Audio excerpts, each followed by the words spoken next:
올해 시험은 난이도로 보면 쉽죠.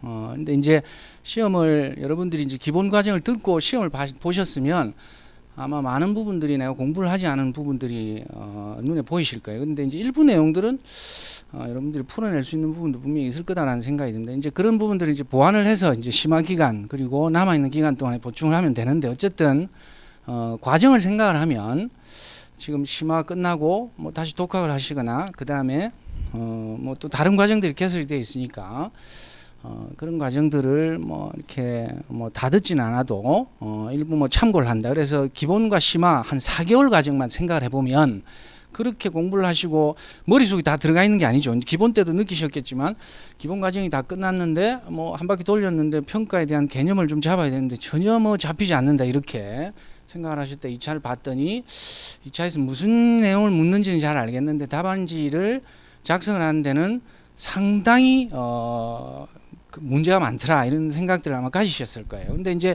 심화 과정이 끝나면 그러면 그 문제를 다시 보면 문제 내용들은 훨씬 많이 들어오겠죠. 문제 내용 훨씬 많이 들어오는데 여전히 답안지를 채운다라는 그 과정만 생각을 해보면 여러분들 머릿속에 있는 내용들이 그대로 손으로 전달돼서 이렇게 뭐 답안지를 작성할 수 있는 수준이 돼야 되는데 그 수준이 되느냐? 그렇지는 또 않다. 그러면 결국은 심화까지 이해했던 내용들을 어떻게 조직화시키느냐, 여러분들 머릿속에서 어떤 문제가 제시가 되면 답안을 어떻게 채워나갈 것인가는 아주 기술적인 부분입니다. 그리고 내가 머릿속에 있는 내용들을 잘 정리를 해서 버무려서 결국 답안지 옮겨내는 데까지는 약간의 연습들이 필요하죠. 이제 그런 걸 다 집어치워서 어쨌든 지금 남아있는 기간 동안에 뭐 내년에 시험을 이렇게 본다라고 생각을 하면 남아있는 기간 동안에 그 과정을 지나서 정리하고 머릿속에 집어넣어서 계속 쓰기 연습도 하고 그 다음에 이제 기술적인 아주 테크니컬한 부분 좀 익히시겠죠. 이제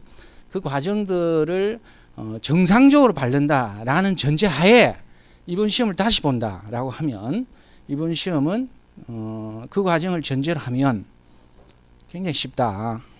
굉장히 쉽다라는 부분이 물론 문제 자체가 쉽다라고 해서 모든 분들이 예를 들면 평균 뭐 60점 70점 받느냐, 그건 다른 문제입니다. 그러니까 뭐 상대 평가니까 그러면 훨씬 타이트하게 채점을 하는 방식도 있고 그 다음에 뭐 타이트하다라는 부분보다는 또 상대적으로 채점 방식을 좀 달리하는 방식도 있기 때문에 점수가 반드시 잘 나온다 이런 측면은 아닐 수 있습니다. 그런데 이제 쉬우면 쉬운 대로 어려우면 어려운 대로 그런 부분들이 똑같이 발생하거든요.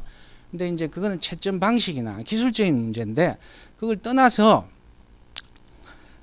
근본 시험의 난이도를 딱 보면 역대 쭉 이렇게 여러분들의 학습 수준과 그 다음에 시험의 트렌드와 예상되는 어떤 문제에 대한 대응 능력을 생각할 때에 올해 시험의 난이도는 조금 어려운 편은 아니고 조금 낮은 편이다. 뭐 저는 이렇게 생각합니다. 왜냐하면 적어도 그 과정들을 거쳐서 어느 정도의 뭐 연습만 좀 됐으면 하나도 모르는 문제가 없는 이런 정도의 수준입니다. 그런데 제가 이 이야기를 지금 이 시점에서 드린 이유는 뭐냐? 여전히 이제 그러면 우리가 공부 내지는 학습의 방식들을 올해 문제가 이렇게 나왔으니까 내년도에도 이렇게 나올 것이다, 이렇게 맞춰서 그 다음에 내년에 또 문제가 조금 뭐 다른 유형 내지는 다른 방식으로 나오면 그게 또 맞춰서 이렇게, 그러면 한 발 항상 늦거나 맞지 않아요. 맞지 않습니다. 맞지 않고 저도 이제 모의고사를 낼 때 내년에 문제를 낸다라고 하면 올해 문제 유형에 맞춰서 많은 부분들을 또 이 새로운 형태의 문제들을 맞추거든요. 그러니까 그게 어떻게 보면 정확하게 딱 앞뒤가 맞지 않아요. 그 정확하게 궤를 맞춰야 되는데 작년 유형이 올해 유형이 내년, 이렇게 돼버린 상황입니다. 근데 이제 여러분들도 그런 방식의 요령을 부리거나 어떤 그 학습 패턴을 내지는 트렌드를 읽어서 조금 거기에 맞춰서 바꿔야 되겠다, 뭐 이런 생각을 할 계제가 아니죠. 여러분들이 이제 지금은 뭐 심화 과정을 듣고 이렇게 해야 되는 상황이니까 제가 말씀드리고자 하는 핵심은 뭐냐? 평가는요, 공부 방법, 학습 방법이 예전이나 지금이나 똑같습니다. 똑같아요. 그러니까 그거는 네 입장에서 이야기를 하는 거고 라고 하지만 똑같다라는 이야기가 결국 우리가 주어진 여러 가지 평가상의 쟁점들이 있습니다. 쟁점들이라고 하면 법에서 출발을 해서 법은 결국 협정에 출발을 했는데 법에서 이야기하는 그 전반적인 내용. 그러니까 시험의 유형은 결국 그 과세가격 결정 방법 그리고 과세가격 산출에 전부 다 초점이 맞춰 있는데 그걸 둘러싸고 중요한 쟁점이 일부가 뽑혀서 뭐 유형화돼서 10점으로 나오거나 뭐 한 문 50점에 섞여서 나오거나 이런 형태는 반복될지언정 시험의 패턴들은 예나 지금이나 사실은 동일하다. 다만 약간의 트렌드들은 있죠. 그런데 이제 지문이 더 길어진다. 그다음에 훨씬 프랙티컬한 관점에서 기존에 다루지 않았던 어떤 사례들이 좀 더 많은 그리고 긴 문장 속에서 좀 섞여 있다. 이런 패턴들은 트렌드일 뿐이고 여전히 여러분들이 풀어야 하는 그리고 학습해야 되는 그 방향과 그 논제는 우리가 그 평가, 판단 그리고 근거를 시험지에 맞춰서 그 거래사항에 맞춰서 논증하는 문제입니다. 논증하는 문제. 근데 논증하는 문제가 아주 이제 예전과 요즘으로 치면 저는 개인적으로 2015년을 기점으로 그 이전과 그 이후로 일단 나눌 수 있다라고 생각하는데 2015년 색깔이 약간 애매했고 2016년도부터는 지문이 상당히 길어졌습니다. 그러면서 굉장히 문제의 유형도 길어지고 그 가격을 결정해 나는 과정에서도 여러 가지 요소들이 복합적으로 섞여 있는 형태들이 많아요. 다만 이제 올해 같은 경우는 1번은 거의 일반고이고 2번은 약간 뭔가 쟁점을 하나 던졌죠. 수출 판매와 관련해서 뭐 이렇게 무상으로 들어오는데 그것을 어떻게 평가하지? 그 나머지 문제는 2방법, 3방법, 4방법, 5방법, 6방법까지 다 있었어요. 그러니까 예전부터 이제 그런 시도들은 많이 해야 된다 이런 이야기들은 있었기 때문에 이제 그렇게 따지면 여러분들이 여전히 이제 학습을 해야 되는 대상과 방식 이런 부분들은 요령을 피울 게 아니라 굉장히 오소독스한 방법에 맞춰서 정통의 그것으로 이야기를 해야 된다. 논증의 문제란 결국 그걸로 귀결이 된다는 이야기입니다. 논증을 한다라는 것은 결국 여러분들이 지금 기본 때 전체적인 흐름과 법령 중심으로 공부를 했지만 법령과 그게 살을 붙이는 과정입니다. 다만 문제가 지금 조금씩 길어지고 있으니 대단히 깊이 있는 그 다음에 여러분들의 뭐 소위 인사이트, 뭐 직관, 통찰, 관세 평가는 나는 이렇게 이거 뭐 깨뚫었어, 뭐 이런 그런 내용들을 여러분들이 답안지에 써내는 과정들이 아니거든요. 그럴 수도 없고 문제는 약간 그런 방식들로 바뀌었습니다. 그러면 얼마나 내가 알고 있는 문제들을 시간 배분을 잘해서 효율적으로 쏟아내느냐 이 문제에 맞춰야 된다. 이제 그게 트렌드라면 트렌드고요. 나머지 논증에 대한 부분, 판단에 대한 부분, 그 판단을 제대로 하기 위해서는 법을 공부하고 협정을 공부하고 하는 내용들은 사실은 예나 지금이나 똑같다라는 이야기입니다. 그러니까 이런 부분들은 뭐 트렌드가 형태다 이렇게 뭐 생각을 하시지 마시고 정통의 방법들로 그대로 공부를 하시면 될 것 같습니다. 올해 이제 난이도 이야기가 나와서 그런데 조금 쉽게 느꼈다라고 하면 제가 여러분들한테 사실은 너무 어렵게 가르치는 이런 측면이 있습니다. 굉장히 이제 여러분들은 지금 이제 받아들여야 되는 입장이잖아요. 2달 동안 여러분들이 목표로 하는 부분이 있지 않습니까? 그러니까 내가 기본을 배웠는데 이 자리 다시 앉아 있다라고 했을 때 여러분들 목표들이 있을 거예요. 내가 니한테 뭘 빼먹고 내가 뭘 가지고 가겠다라는 생각들을 가지고 오시는 소기의 목적을 달성을 하셔야죠. 그런데 이제 그거는 철저하게 제가 여러분들한테 뭘 던질까에 대한 부분들인 거죠. 다만 여러분들은 그 내용들 그대로 받아서 잘 정리해서 잘 체계적으로 여러분들이 가지고 있는 생각과 프레임 속에 집어넣으면 돼. 잘 정리를 하는 과정들이면 되는데 다만 이제 제가 뭘 던질 거냐 해서 그 부분 제가 고민을 좀 해야 된다는 이야기입니다. 이제 그 부분을 매년 뭐 저는 그 부분을 어떻게 조정을 해야 될까에 대한 고민들이 있긴 한데 올해의 문제 수준이 내년에 아주 유사하게 이어진다라고 하면 여러분들을 그렇게 고생시키면 안 되겠다라는 생각이 듭니다. 그 과정은 비단 이제 심화뿐만 아니라 뭐 마스터도 그렇고 뭐 모의고사도 그렇고 모의고사 때 여러분들 뭐 치실 분들 있고 안 치실 분도 있지만 엄청나게 힘들어요.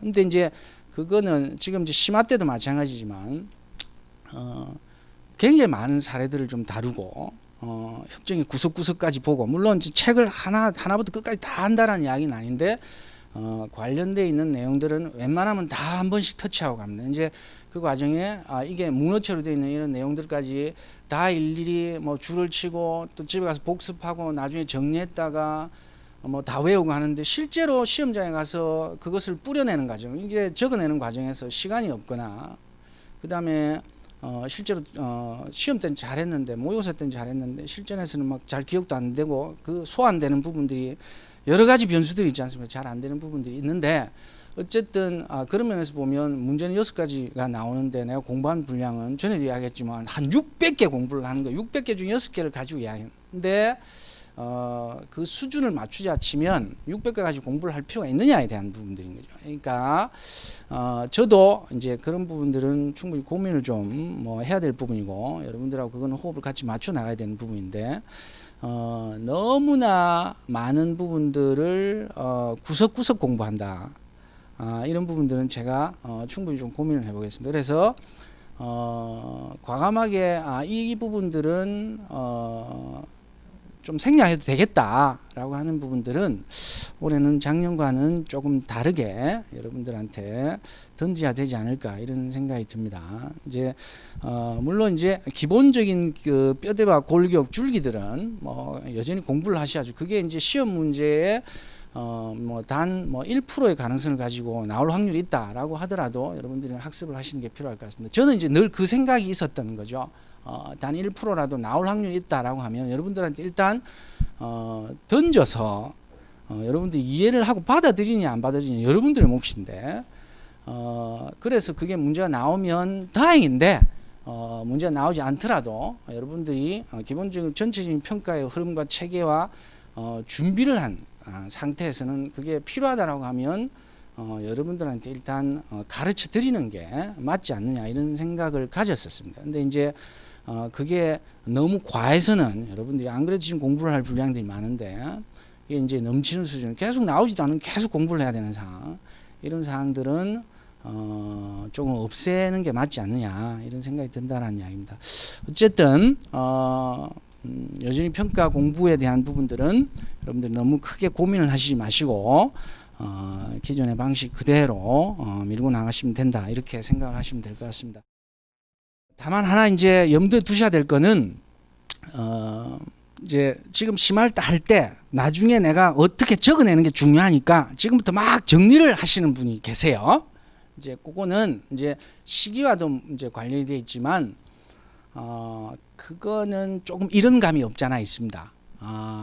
뭐 제가 말씀을 이렇게 드리지만 나는 할 거야. 나는 다른 사람과 똑같이 해서는 안 돼. 왜냐하면 어차피 90명이 뽑히는 싸움이니까 나만의 공부 방법으로 합격하는 게 중요하다. 맞죠? 맞는 이야기죠. 남들과 똑같이 해서는 내가 그 전체 수험생 분에 내가 90 안에 못 들어간다. 못 들어갈 수밖에 없지 않느냐. 남들도 정리 안 하니까 나도 정리 안 하고 남들 이해하니까 나도 이해하고 만수판으로 널브러 틀어놓고 하나도 정리 안 한다. 근데 남들은 이해만 하는데 그렇지만 이해도 하고 정리도 한다는데 뭐가 나빠? 이렇게 물론 이제 그런 생각 자체가 나쁘다라는 게 아니라 그 시도 자체가 뭐 불순하다 이런 게 아니라 지금 정리를 하면 나중에 다시 정리를 해요. 물론 지금 정리를 했다 실패했다 나중에 다시 정리하면 그 실패를 반면 교사 삼아 그 다음에 정리를 할 때는 훨씬 효율적이고 시간도 줄여야 돼.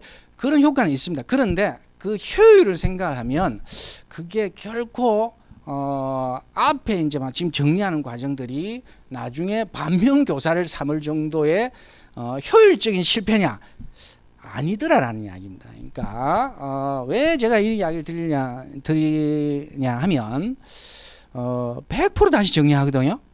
그런데 앞에 정리했던 내용들은 책에 있는 내용을 줄이는 정도밖에 안 된다는 이야기입니다.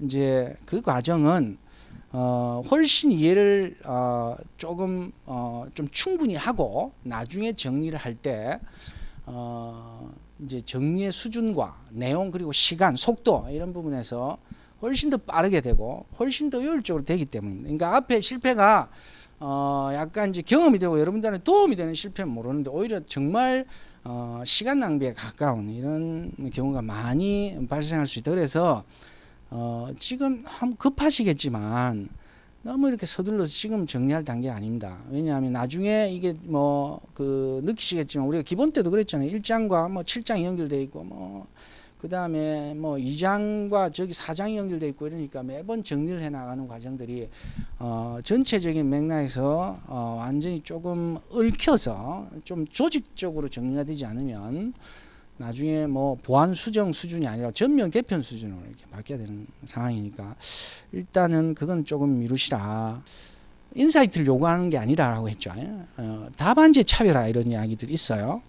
답안지 차별화 말은 좋습니다. 지금 이제 트렌드 중에 하나가 지금 그건 제가 고민을 해야 되는 부분, 여러분들 궁극적으로 고민을 해야 되는 부분이 하지만 답안지 차별화 할 거 없어요. 지금 최근에 이렇게 이 수준이라고 하면 문제 유형이 굉장히 평가 경진들처럼 나오고 있기 때문에 하면 답안지 차별화가 아니라 놓치지 않고 시간 내에 적을 것 기본적인 것 다 적는 게 가장 훌륭한 답안이 돼버리는 시험처럼 계속 바뀌어가고 있어요. 그거는 이제 비단 올해뿐만 아니라 계속 지금 그렇게 해왔습니다. 2016, 17, 18, 19 다 이렇게 해왔다라는 얘기입니다. 그러니까 그런 내용들을 보면 여러분들이 답안지 차별화를 위해서 내가 정리하고 또 정리하고 이렇게 할 정도의 지금 과목이 아니다 이렇게 보시면 되니까 그런 측면에서라도 약간은 호흡을 조절하고 다 끝나고 난 뒤에 아주 기본적이고 핵심적인 내용은 이미 이제 다 정리가 돼 있거든요. 이제 그런 내용들을 나중에 참고해서 여러분들이 다시 정리를 하든지 정리를 안 해도 상관이 없지만 이렇게 공부를 하시는 게 맞을 것 같습니다. 기본적인 내용 오소독산 공부, 오소독사다라고 하면 결국은 이제 법령에 있는 내용, 그다음에 핵심 이론에서 이야기하고 있는 부분이 있죠.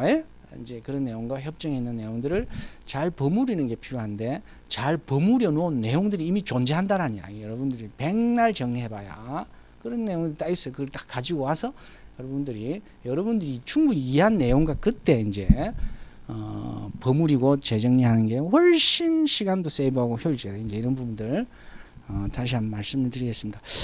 그 정도만 일단 말씀드리도록 하죠.